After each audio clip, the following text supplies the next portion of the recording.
Every textbook, every museum placard, and every documentary says the exact same thing.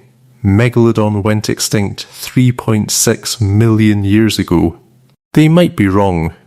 Not wrong the way a typo is wrong. Wrong the way the saber-toothed tiger being a tiger is wrong, a foundational assumption built on incomplete evidence, repeated so many times it became fact before anyone checked whether the evidence actually supported it.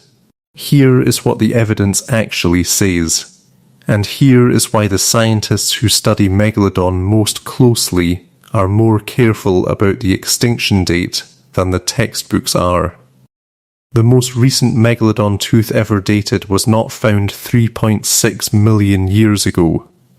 It was found in a location and at a depth that has forced researchers to reconsider the extinction timeline entirely. We will get to that tooth, but first you need to understand what you are actually asking when you ask whether Megalodon is gone. Because the ocean is not a place that gives up its dead easily. Megalodon was the largest shark that ever existed. Between 15 and 20 meters long, the lower estimate the size of a school bus, the upper estimate the size of a semi-trailer, weighing somewhere between 50 and 100 metric tons. With a bite force estimated at up to 18 tons, the most powerful bite of any animal in the history of life on Earth. Those numbers are built from teeth. Almost entirely from teeth. Sharks do not have bone skeletons. Their bodies are cartilage soft tissue that dissolves almost completely after death. What survives is the teeth. And Megalodon shed thousands of them across a lifetime. The ocean floor is littered with them, collected by divers, dredged up by trawlers, found on beaches, found at depths of 4,000 meters, found everywhere the ocean has ever been warm enough to support the prey Megalodon depended on. That is the first thing the textbook explanation skips. Megalodon teeth have been found at depths and in sediment layers that do not match a 3.6 million year extinction date. In the 1870s, Challenger, one of the first deep-sea research vessels in history, dredged up 2 Megalodon teeth from the Pacific Ocean floor. When those teeth were dated using manganese crust accumulation rates, the standard method for estimating how long a tooth has been sitting on the ocean floor, the results came back at approximately 11,000 years old. 11,000 years. Not 3.6 million. 11,000 years ago, humans were farming, building the first permanent settlements. The ancestors of every person alive today were walking the earth. And if those dating results are correct, something with an 18-ton bite force was still alive in the same ocean. The Challenger tooth dating was controversial immediately. Critics argued the manganese accumulation method was unreliable, that older teeth could be recoated by new manganese deposits, producing artificially recent dates. The results were disputed. They were not resolved. They have never been resolved. That is the honest scientific position on the Challenger teeth. Not debunked, not confirmed, disputed, sitting in the record as an open question that nobody has cleanly closed. If you have heard about this before, you have almost certainly heard that the Challenger teeth were debunked, that the manganese dating method was proven unreliable, that the case is closed. That is not what the literature says. The manganese method has known limitations. Those limitations mean the results cannot be confirmed. They do not mean the results were proven wrong. There is a difference between we cannot verify this and this is false. The popular retelling collapsed that difference. The scientific record did not. So what does the actual extinction evidence look like? The 3.6 million year date comes from the disappearance of Megalodon teeth from the fossil record. At a certain point in the sediment layers, the teeth stop appearing. Paleontologists interpret that disappearance as extinction. That interpretation is reasonable. It is also based on an assumption that requires examination. The assumption is this: if Megalodon still existed after 3.6 million years ago, we would find its teeth in younger sediment layers. The deep ocean below 200 meters remains the least explored environment on Earth.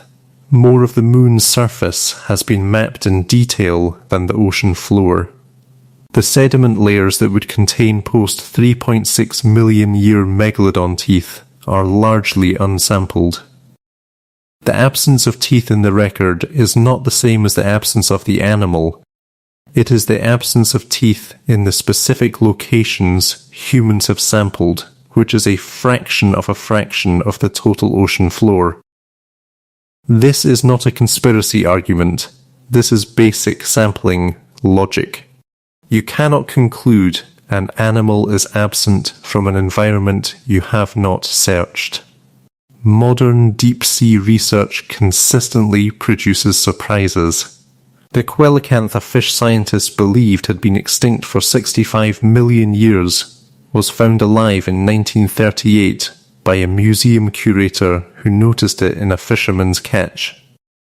The megamouth shark, a species reaching 5 meters and weighing 750 kilograms, was completely unknown to science until 1976, when one became entangled in a Navy ship's anchor off Hawaii.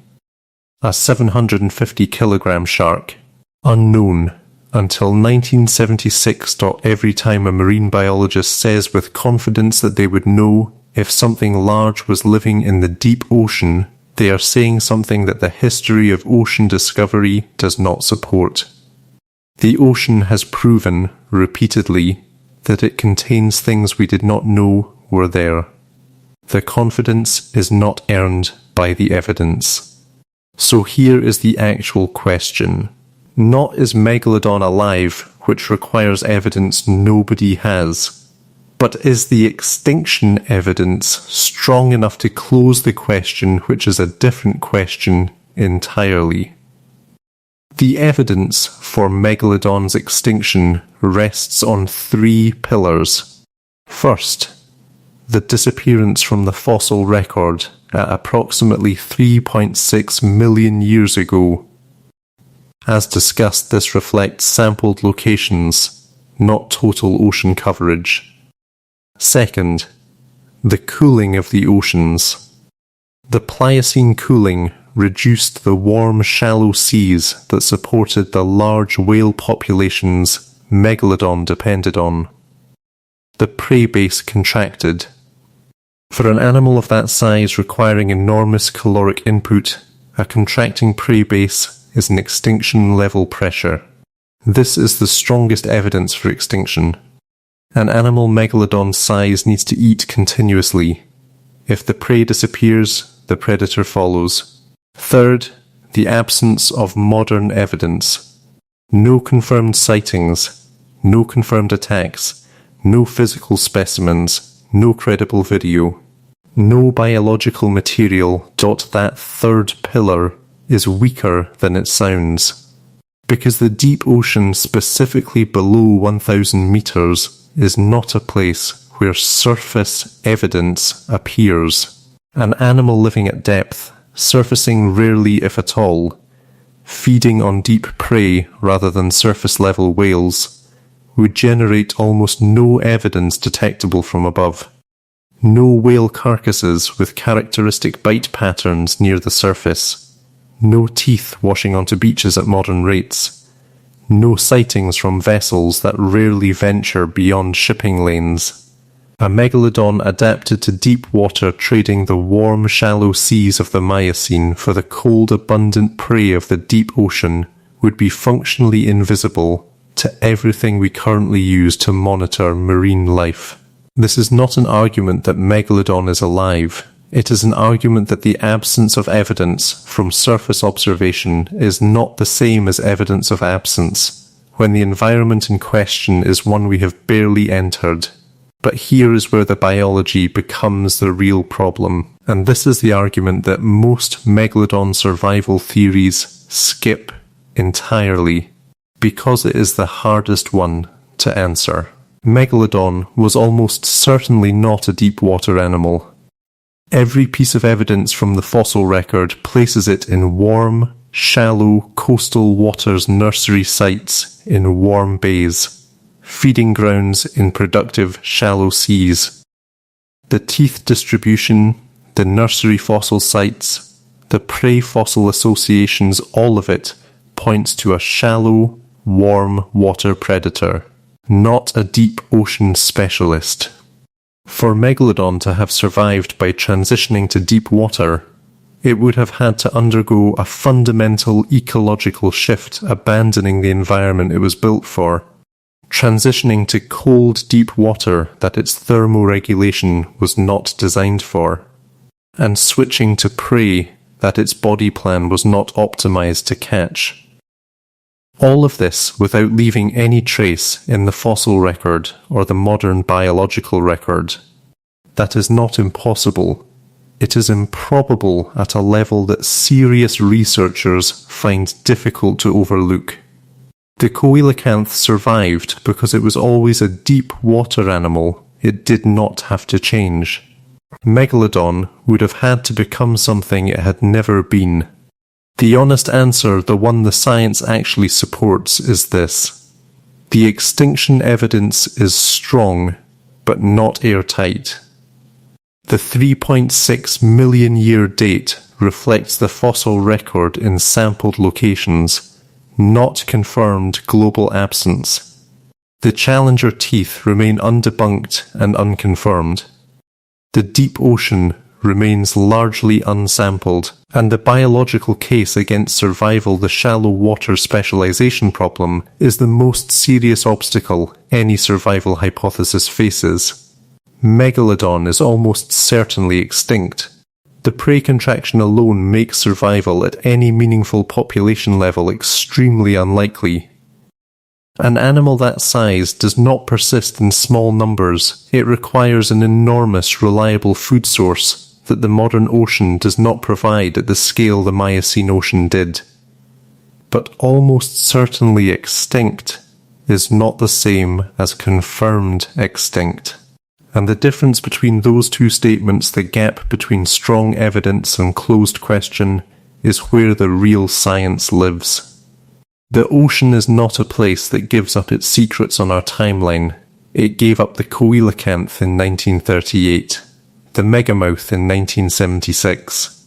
The giant squid, an animal reaching 13 meters, was not photographed alive in its natural habitat until 2004. The textbook says 3.6 million years ago. The textbook has been wrong before. What lives in the 95% of the ocean we have not yet explored is not a question with a confirmed answer. It is just a question.